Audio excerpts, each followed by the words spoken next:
Então, vamos aqui para a letra B. A letra B fala o seguinte: suponha que saibamos que o sistema se encontra no estado A' em t igual a zero. Escreva o vetor de estado da representação de Schrödinger para t maior que zero. Okay? Então, o que queremos é o vetor de estado na representação de Schrödinger. Agora, veja só, há um problema muito grande, porque como é que nós fazemos evolução temporal na mecânica quântica, especialmente na representação de Schrödinger? A evolução temporal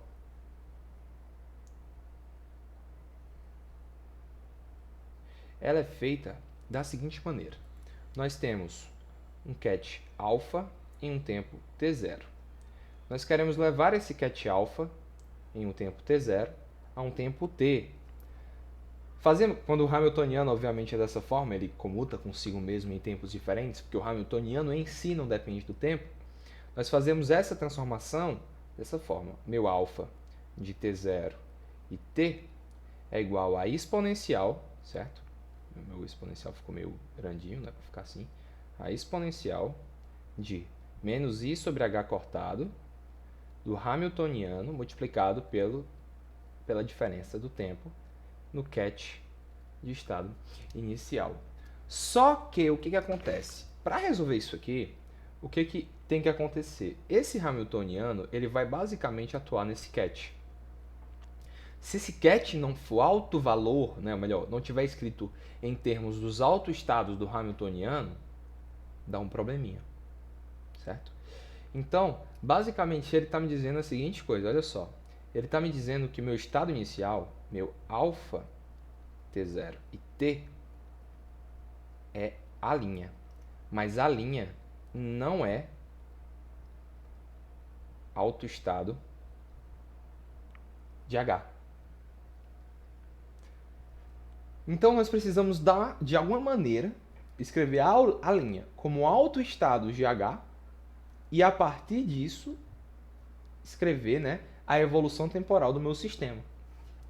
Então, como é que a gente vai fazer essa brincadeira? Para fazer essa brincadeira, eu vou usar os meus autoestados do hamiltoniano. Meu autoestado delta do hamiltoniano é 1 sobre raiz de 2, 1 e 1. Lembra que na questão passada eu disse que o meu A, deixa eu colocar aqui, meu A', eu podia escrever como sendo 1 e 0, e meu A duas linhas eu podia escrever como sendo 0 e 1. Né? Eu não disse isso dessa forma, mas eu disse que eu podia escrever eles como ket 1 e como ket 2. Obviamente tem alguma coisa aí.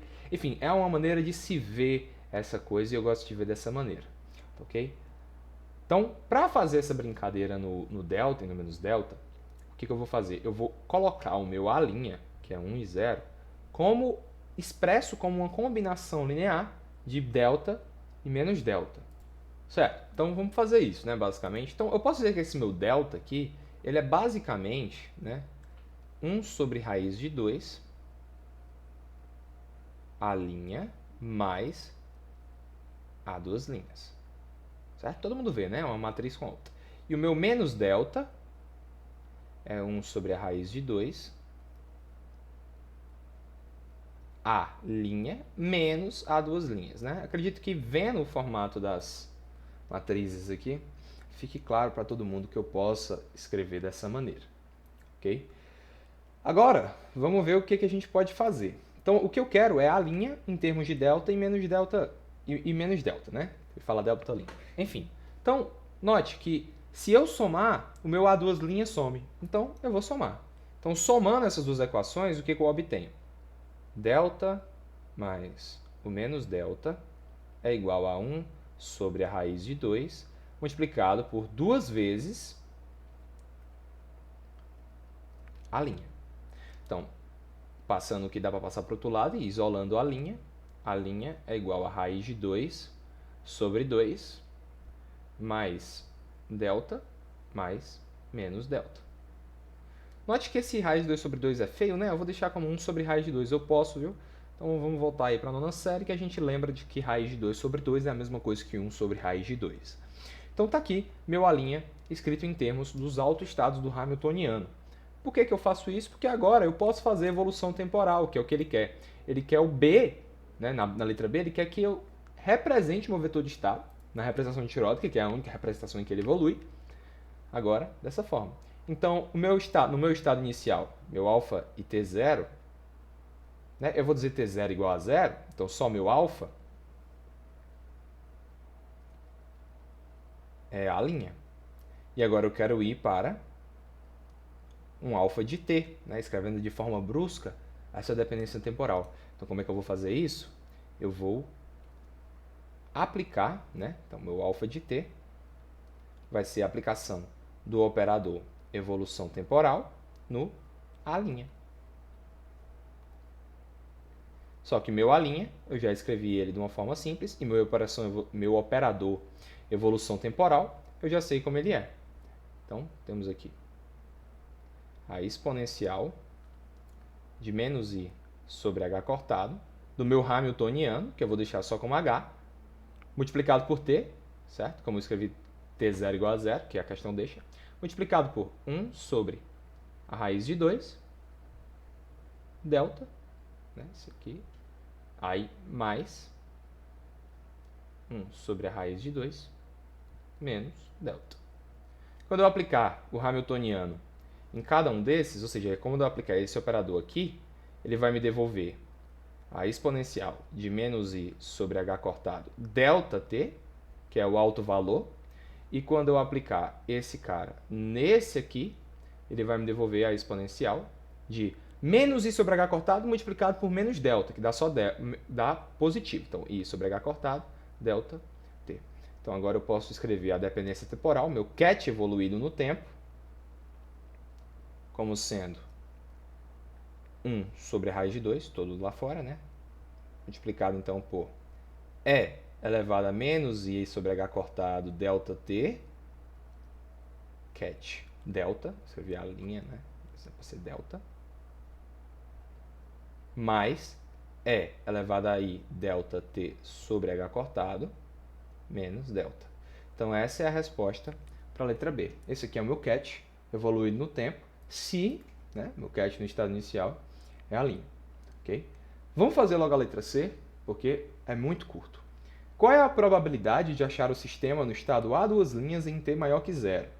Né? Se sabemos que o sistema se encontrava no estado A' em t igual a zero. Então ele está me perguntando, dado que o sistema evoluiu no tempo e meu sistema no estado inicial era A', ou seja, a evolução temporal que a gente calculou lá na letra B, qual é a probabilidade de achar o sistema no estado A duas linhas? Então, basicamente, o que ele está te perguntando na letra C, eu vou colocar em outra página, a gente sabe que a probabilidade de obter o sistema em um estado é o módulo quadrado disso. Então, vai ser exatamente o módulo quadrado desse cara aqui. Só que para calcular esse módulo quadrado, eu preciso calcular A duas linhas em termos de delta e menos delta. Só que baseado nesse cálculo, eu posso até fazer aqui, eu posso brincar aqui, olha só. Ao invés de somar, eu posso subtrair. Quando eu subtrair, eu vou encontrar delta menos delta igual a 2 sobre raiz de 2 A duas linhas. Então, meu A duas linhas, similarmente como foi com a linha, é simplesmente 1 sobre a raiz de 2 delta menos delta. Ok? Menos delta. Faltou menosinho aqui dentro. Então, o que eu vou fazer agora é calcular isso. Então, passo 1, eu vou só calcular o bracket, depois eu calculo o módulo quadrado. Então, o bracket de A duas linhas alfa de t vai ser 1 sobre raiz de 2 do A duas linhas menos delta, certo? E aí, multiplicado, então, pelo meu alfa de t, que é 1 sobre raiz de 2. Vou colocar aqui, não era para ter esses parênteses ali, mas como eu já coloquei, eu vou deixar. Exponencial de i menos i sobre h cortado delta t, do delta, mais exponencial de i sobre h cortado delta t, menos delta. Como esses estados são ortonormais entre si, eles vão se cancelar, certo? Quando eu tiver um produto cruzado, ou seja, vou colocar aqui em vermelho. Delta menos delta igual a zero.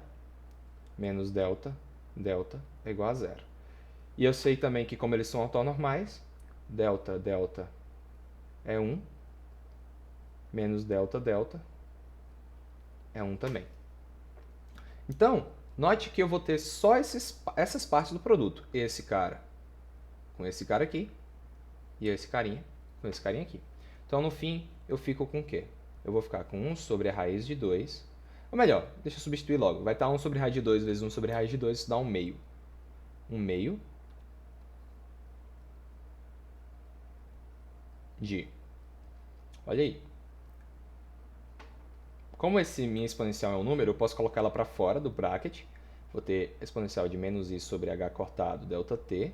Aí, delta, delta, menos e elevado a i sobre h cortado delta t, menos delta, menos delta. O menos vem dessa parte aqui, ó. Ele vai multiplicar com mais, menos com mais é menos.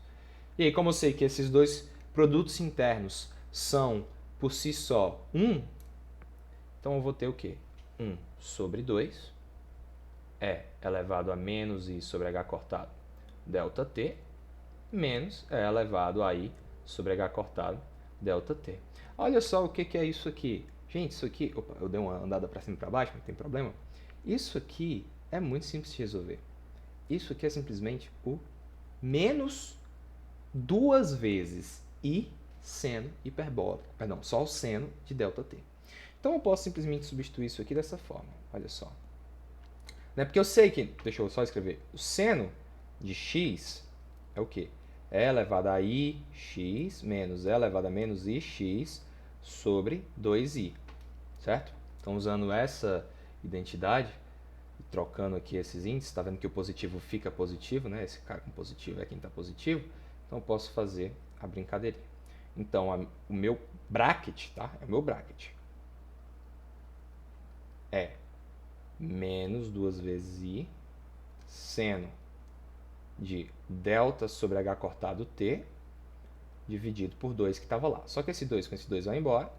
Então, eu obtenho só menos i seno de delta sobre h cortado t. Como eu quero a probabilidade vai ser o módulo quadrado disso.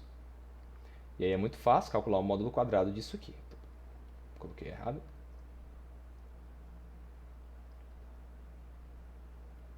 Módulo quadrado. Então, o módulo quadrado disso aqui vai ser simplesmente seno ao quadrado de delta sobre h cortado t.